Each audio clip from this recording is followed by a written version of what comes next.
다정한 참견. 네, 안녕하세요. 다정한 참견의 다혜. 희덩입니다. 오빠는 만날 사람은 다시 만나게 된다는 거에 대해서 어떻게 생각해? 우리 댓글에만 봐도 그렇고 그런 글들이 되게 많아. 그리고 그런 말들도 되게 많고, 어차피 만나게 될 사람들은 만나게 돼 있다. 근데 이 말을 들어보면 어떻게 보면 굉장히 책임감 없는 말이기도 해. 그리고 솔직히 별로 논리적이지도 않고. 근데 우리가 이렇게 채널을 운영하고 나서는 정말 많은 사람들과 깊은 대화를 나눴잖아. 그래서 이렇게 깊은 대화를 나누다 보니까 이 말에도 어느 정도 일리가 있다라는 거를 좀 깨달은 것 같아. 보통 만나게 될 사람들은 어차피 다시 만나게 돼 있다. 이런 말을 하는 사람들의 심리를 한번 파악을 해보면 본인이 그런 경험을 했던가, 아니면 옆에 어떤 사람들이 그런 경험을 한 거를 본 거야.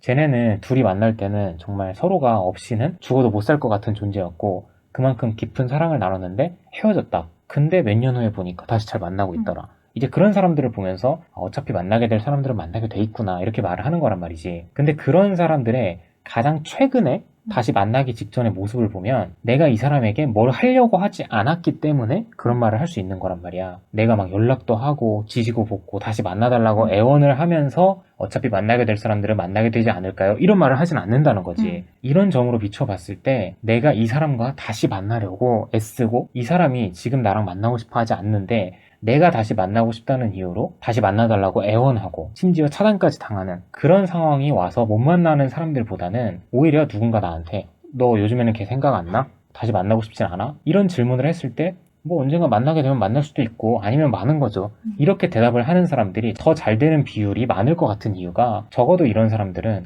상황을 더 호전시키진 못했지만 그래도 거기서 더 악화시키진 않았다는 거야. 이게 굉장히 핵심이라는 거지. 그렇기 때문에 시간이 좀 지나서도 내가 나이가 아주 많은 편이 아니라면 기회가 계속 있는 거야. 왜냐면 적어도 만날 때 그렇게 깊은 사랑을 했더라면 그 기억이 시간이 지난다고 해서 없어지진 않거든. 근데 헤어지고 나서 상대방이 싫어하는 모든 행동들을 다 하고 나서 차단까지 당하게 되면은 이제 그 전에 있던 그 소중한 추억들마저도 다 삭제가 되는 거지. 그래서 그 상대방의 기억 속에는 얘는 죽어도 아니다, 이렇게 인식이 되기 때문에, 만약에 이 사람들이 어차피 다시 만날 사람이었어도 내가 내 무덤을 저 지하실까지 스스로 다 파버렸기 때문에 이제 가능성이 굉장히 낮아진다는 거야. 그러니까 그런 얘기를 했다는 것 자체는 그 본인도 알고 있는 거잖아. 지금은 다시 만나면 안 된다는 거를. 그러니까 어떻게 보면 되게 지혜로운 거지. 지금 만나봤자 어차피 달라질 게 없다라는 걸 아는 거야. 그래서 여기서 더 이상 무언가를 하지 않고 조금 더 시간을 갖는 거지. 그 이후의 일은 또 어떻게 될지 모르는 거니까 지금은 그냥 생각을 좀 접어두자, 이런 마음으로 그런 말을 하는 것 같아. 그래서 본인도 지금은 이 상황을 반전시키는 그런 능력이 없다는 것도 인정을 하는 거야. 그래서 차라리 어거지로 막 상황을 만들려고 하는 것보다 지금은 아니야 라고 인정을 하는 모습이 오히려 한 단계를 성장했다고 나는 생각을 하는 거지.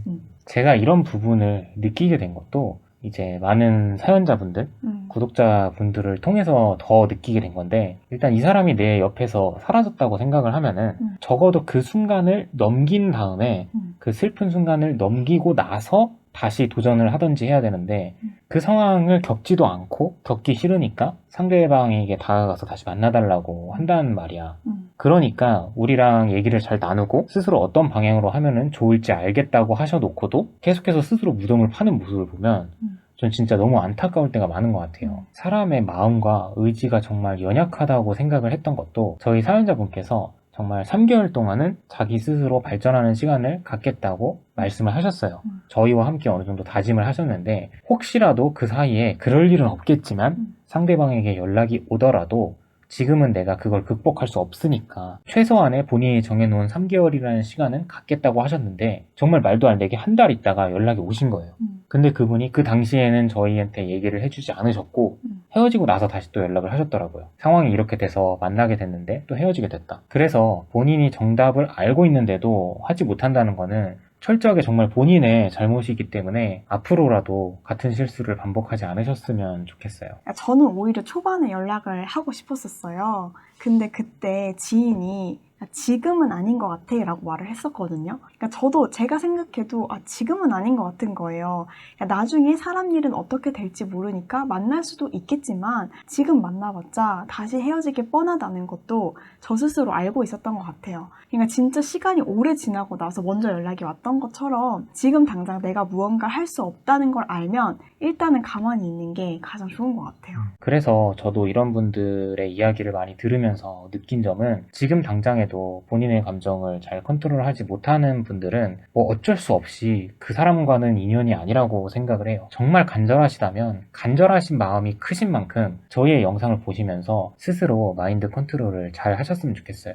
오히려 그게 바로 이 영상의 주제처럼 될 사람들은 언젠간 된다, 이 말의 주인공이 될 수 있는 길이라고 생각해요. 이렇게 얘기를 하다가 갑자기 생각이 난 건데 되게 마치 주식 같아요. 보통 주식을 할 때 조금만 내려가도 불안해가지고 빼게 되고 그러다 다시 조금 오르는 것 같으면 오르나? 이러고 다시 넣잖아요. 그냥 가만히 기다리지 못하고 감정 컨트롤을 못해서 계속 왔다 갔다 하는 거죠, 나도. 근데 오히려 가만히 있던 사람은 그게 계속 올랐을 거 아니에요. 그냥 가만히 있는 게 더 이득일 때가 있는 것 같아요. 그래서 본인의 상황을 객관적으로 잘 판단을 해서 행동을 하시는 게 맞는 것 같아요. 오늘도 저희 영상 시청해주셔서 감사드리고요. 지금까지 다정한 참견의 다혜 희당이었습니다. 안녕.